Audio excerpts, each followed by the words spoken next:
अफगानिस्तान में तालिबान के लिए सिरदर्द बना है आईएसआईएस आतंकियों के खात्मे के लिए तालिबान ने अभियान चलाया है। तालिबानी फोर्सेस ने 3 आईएसआईएस आतंकियों को अब तक मार गिराया है। तालिबान का दावा है कि काबुल के उत्तरी इलाके में यह अभियान चलाया गया।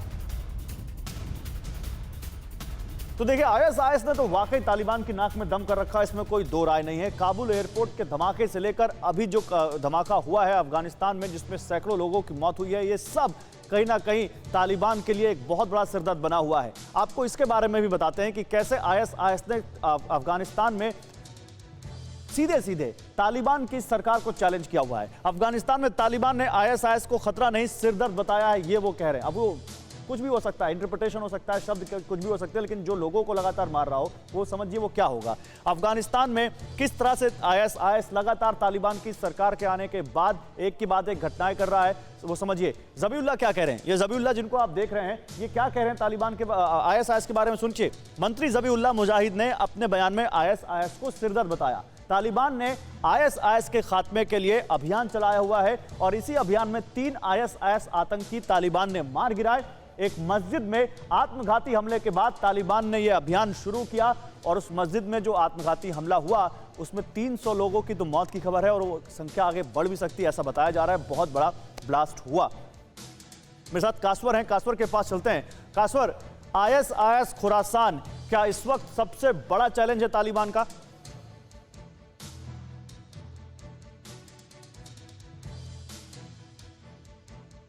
कासवर, आवाज आ रही है आपको?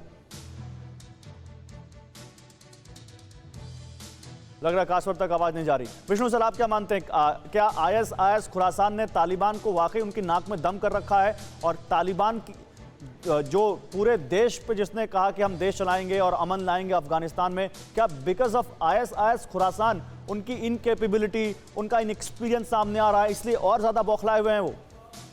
देखिए गौरव जी, क्या शब्द इस्तेमाल किया है, सिरदर्द, और किसने किया है? दोहा ग्रुप ने। तो दोहा ग्रुप के लिए सिरदर्द है, पर जो हक्कानी ग्रुप है वो तो आईएस को सपोर्ट करता है। तो अब ये बहुत बड़ी दुविधा है कि एक तरफ तो बिल्कुल कट्टरपंथी खूंखार हक्कानी ग्रुप है और दूसरा दोहा ग्रुप है, हक्कानी ग्रुप का बोलबाला है। और इस तरह ही पाकिस्तान में गुड टेररिस्ट बैड टेररिस्ट की बात हो रही है। तो मुझे ये लगता है कि ये आईएस और हक्कानी ग्रुप की कुछ मिली भगत भी है, क्योंकि ये एक दूसरे का जो एजेंडा है उसको सपोर्ट करते हैं।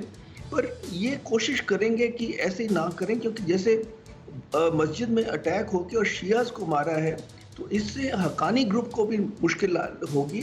पर ये आईएस को कंट्रोल कर पाएंगे कि नहीं, क्योंकि ये बहुत एक्सट्रीमिस्ट ग्रुप है, इस पे मुझे शंका है। पर ये खेल चलेगा अभी। ये एक तरह से कंट्रोल की बात है कि किसका पलड़ा भारी है, तो ये चलेगा। ठीक है, कासवर आ चुके हैं। कासवर, आपसे आवाज आ रही हो तो एक छोटा सा रिएक्शन, उसके बाद मैं आप एक बड़ी खबर दिखाता हूं। ये आईएसआईएस खुरासान ने क्या वाकई नाक में दम कर दिया है तालिबान के, और यही इस वक्त तालिबान के लिए सबसे बड़ा चैलेंज है उनके सामने, कैसे इससे निपटे? गौरव, हम सॉरी, थोड़ा सा लिंक जो है ऑडियो लोगों वो ठीक नहीं है, लेकिन मैं अब आपकी बात जो मैं समझाऊं, वाकई बहुत बड़ा एक प्रॉब्लम है तालिबान साइड के लिए। जो तालिबान के अंदर भी डिवीजन है, अगर इनके ग्रुपिंग इनके अंदर ना हो, अगर इनके दरमियान ग्रुपिंग ना हो, एक ही प्लेटफॉर्म का हो, तो मेरा ख्याल है कि फिर आईएसआईएस को टैकल करना इतना बड़ा मसला नहीं है। और जिस तरह हक्कानी ग्रुप की हम बात कर रहे हैं, दूसरे और ढेर सारे ग्रुप्स हैं, इनके दरमियान थोड़े से अभी भी प्रॉब्लम्स हैं। और दूसरा सब अगर ये हाल हो जाए तो फिर तो कोई मसला नहीं होगा। आईएसआईएस को पहले भी टैकल करते रहे तालिबान, लेकिन एट द मोमेंट मेरे ख्याल है कि तालिबान के लिए बहुत बड़ा प्रॉब्लम है। आपने देखा है कि वहां पे इनकी शूरा का इजलास रहा है, बाहर ब्लास्ट हो जाता है। एक फुनरल प्रेयर जिसमें इनकी लीडरशिप वहां पे जाती है, एक्सपेक्टेड होती है, वहां पे जाके मस्जिद में अटैक हो जाते हैं। तो इनके लिए एक बहुत बड़ा प्रॉब्लम है इन वन लाइनर। और ऐसा कुछ दिख भी नहीं रहा कि इसको कंट्रोल कर पाए, ऐसा कुछ अभी तक ऐसा इन्होंने किया भी नहीं है जिससे लगे कि कंट्रोल कर। मेरा ख्याल है कि अभी ये इसको कर नहीं पाए। और सीरियस एफर्ट्स हुई हैं, ऐसी कोई इसमें ऐसा कोई दो राय नहीं कि तालिबान ने कोई एफर्ट नहीं की इसको कंट्रोल करने की है, लेकिन सक्सेसफुल नहीं हो पाए। ठीक है, चलिए ठीक है कासवर, आता हूं आपके पास। परवाह देश की, सोमवार से शुक्रवार रात 10 बजे TV9 भारतवर्ष पर।